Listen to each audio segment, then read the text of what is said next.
बिस्मिल्लाहिर्रहमानिर्रहीम। आज का हमारा टॉपिक है substrate level phosphorylation and oxidative phosphorylation. Phosphorylation कहा जाता है जब इनऑर्गेनिक फॉस्फेट ग्रुप अटैच होता है किसी भी केमिकल कंपाउंड के साथ, तो वो जो प्रोसेस होता है उसे फॉस्फोराइलेशन कहते हैं। जो सेलुलर रेस्पिरेशन होती है उसका जो मेन ऑब्जेक्टिव होता है वो एटीपी की जनरेशन होता है। जो एटीपी की जनरेशन है वो सेलुलर रेस्पिरेशन में दो तरीक़ों से होती है, एक सबस्ट्रेट लेवल फॉस्फोराइलेशन से और एक ऑक्सीडेटिव फॉस्फोराइलेशन से। सबसे पहले हम देखेंगे कि सबस्ट्रेट लेवल फॉस्फोराइलेशन क्या होती है। जो सबस्ट्रेट फॉस्फोराइलेशन है वो बेसिकली फॉस्फेट ग्रुप की ट्रांसफ़र को कहते हैं, जो कि एक सबस्ट्रेट से ऑर्गेनिक मॉलिक्यूल से ट्रांसफ़र होता है टू द एटीपी और हमारे पास एटीपी मॉलिक्यूल बनता है। सबस्ट्रेट लेवल फॉस्फोराइलेशन से टोटल एटीपी का 10% बनता है और ये जो सबस्ट्रेट लेवल फॉस्फोराइलेशन है ये ग्लाइकोलिसिस के प्रोसेस में होती है और क्रेब्स साइकिल के दौरान होती है।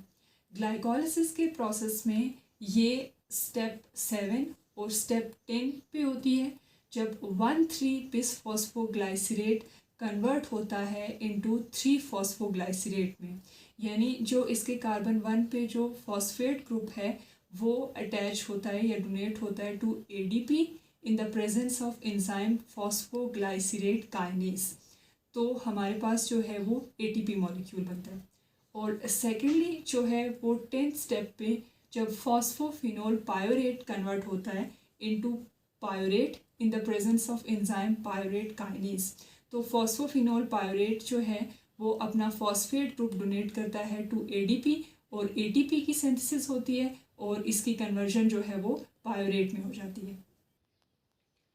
इन दो स्टेप्स के दौरान जो है टोटल नंबर ऑफ एटीपी जो है वो 4 एटीपी की सिंथेसिस होती है, क्योंकि जो फॉस्फेट जो पायोरेट टू पायोरेट मॉलिक्यूल्स की फॉर्मेशन हो रही होती है और वो जो जब ग्लूकोज जो है वो पायोरेट में कन्वर्ट होता है और स्टेप 4 और 5 पे जो है उसके बाद 2 मॉलिक्यूल्स जो हैं वो जनरेट होना स्टार्ट होते हैं।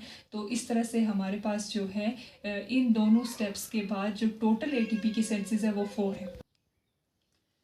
ग्लाइकोलिसिस के प्रोसेस में 4 एटीपी की सिंथेसिस होती है और उसके बाद क्रेब्स साइकिल में सबस्ट्रेट लेवल फॉस्फोराइलेशन होती है। Substrate level phosphorylation Krebs cycle में कब होती है? जब अल्फा कीटा ग्लूटरेट कन्वर्ट होता है इनटू सक्सिनाइल कोएंजाइम ए। जब अल्फा कीटा ग्लूटरेट कन्वर्ट होता है इनटू सक्सिनाइल कोएंजाइम ए तो कार्बन डाइऑक्साइड रिलीज होती है और यहाँ अल्फा कीटा ग्लूटरेट से एक हाइड्रोजन एटम डोनेट होता है टू एनएडी और NADH की सिंथेसिस होती है। तो नेक्स्ट स्टेप में जब सक्सिनाइल कोएंजाइम ए सक्सिनेट में कन्वर्ट होता है तो ये जो रिएक्शन है वो इतनी एनर्जी जनरेट करता है जिसकी मदद से एक फॉस्फेट ग्रुप GDP के साथ कंबाइन होता है और GTP की सिंथेसिस होती है और ये GTP जो है वो फॉस्फेट ग्रुप डोनेट करता है टू ADP और ATP की सिंथेसिस होती है।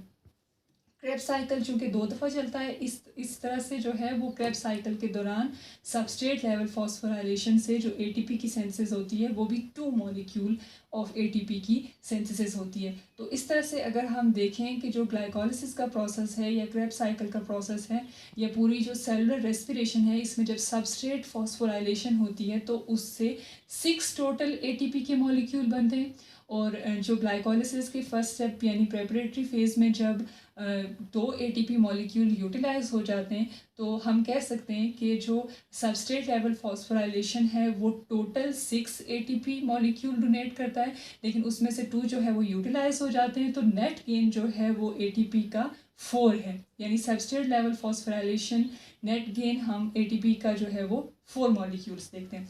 उसके बाद हमारे पास आता है ऑक्सीडेटिव फॉस्फोराइलेशन। ऑक्सीडेटिव फॉस्फोराइलेशन कब होता है कि जो इंजाइम्स होते हैं जो कि इनर माइटोकॉन्ड्रियल मेम्ब्रेन में अरेंज होते हैं और एक इलेक्ट्रॉन ट्रांसपोर्ट चेन बना रहे होते हैं।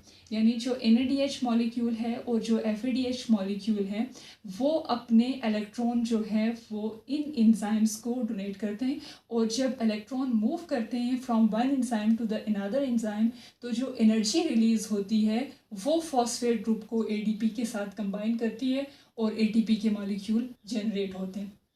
ऑक्सीडेटिव फॉस्फोराइलेशन से जो टोटल ATP की सेंसेस होती है ड्यूरिंग सेलुलर रेस्पिरेशन उसका 90% जो है वो ऑक्सीडेटिव फॉस्फोराइलेशन बनाता है।